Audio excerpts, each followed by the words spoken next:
Hey, let's look at the latest MacBook Air M4 in the new fancy blue color. We're going to do a quick unboxing.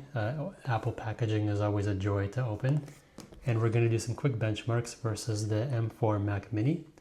And I have an older 16-inch M1 Pro chip MacBook Pro. And I think the M series chips have come a long way, so I think this will compare favorably to the old one. So here it is right off the bat. This is a 13-inch Mac, 16 gigabytes of memory thanks to Apple Intelligence, and this is the base storage configuration.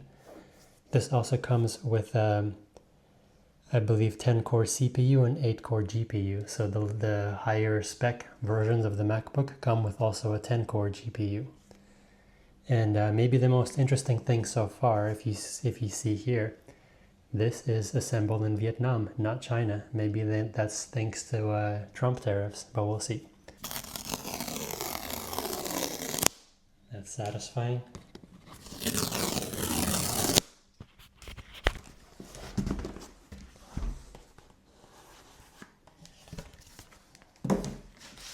Oh yeah, look at this. So that's the MacBook. Let's peel this guy open.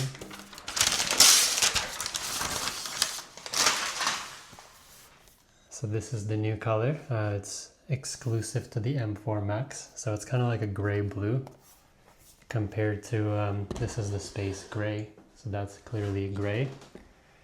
This is the new blue color, and if you bring it over here, this is compared to Apple Silver, so those are the differences.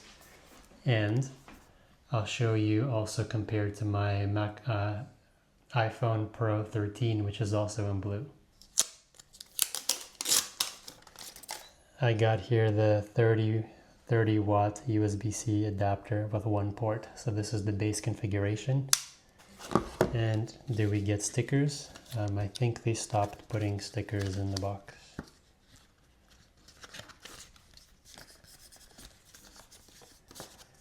Instructions and documentation. No, that's all you get. That's all that comes in with the new MacBooks. And that's it. Let's open this up. Oh, fancy. So here are the benchmarks. We're going to look at CPU and GPU first. The new MacBook Air M4. It's scoring about 39 frames per second on the CPU test in Blackmagic raw speed test. On the Mac Mini M4, I'm getting 41 frames per second on the CPU, just a hair faster. Of course, the MacBook Air does not have a fan in it, so it can't really throttle as high as the Mac Mini because it has a fan. Compare this to the first generation Apple MacBook Pro with the M1 Pro chip. You could see it's slower, so there are incremental updates with every single version of the M4 chip. From going from M1 to M4, there is basically a generational upgrade every time. And we could see that in 4 generations, the base M4 chip has faster CPU cores than the Pro chip from the first generation. That's very cool. On the GPU side, this is probably going to be the lowest result because this is the 8-core GPU. We have 68 frames per second in the same test from Blackmagic. On the Mac Mini M4 we have 79, so a notable improvement. Those are the extra GPU cores. And of course this is the Pro M1 Pro chip, and the Pro chips have many more GPU cores, so that's why we still have a win here with 107 frames per second. Now finally, let's look at the storage performance. How fast is the flash memory on the MacBook Air? So here we have write speeds at around 1500 versus 1600 for read speeds, so pretty good, not the fastest. However, on the Mac Mini M4 we have slightly faster writes at 8700 and reads at 2800, so much faster read speeds, and these are both 256 gigabyte versions. Interesting how the Mac Mini actually has faster storage than the MacBook Air. And on the M1 Pro MacBook Pro, we have way faster storage at almost 5 gigabytes a second read and write.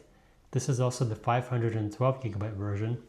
And when you have basically more storage, it tends to be faster storage because you have multiple chips where the storage is allocated against. So you're basically reading from all the chips at the same time. So the Pro machines is still winning out in terms of storage, but the non-Pro machines, the M4s, certainly have really good CPU performance. Cool, so hope we learned something. Thanks for watching. See you in the next one.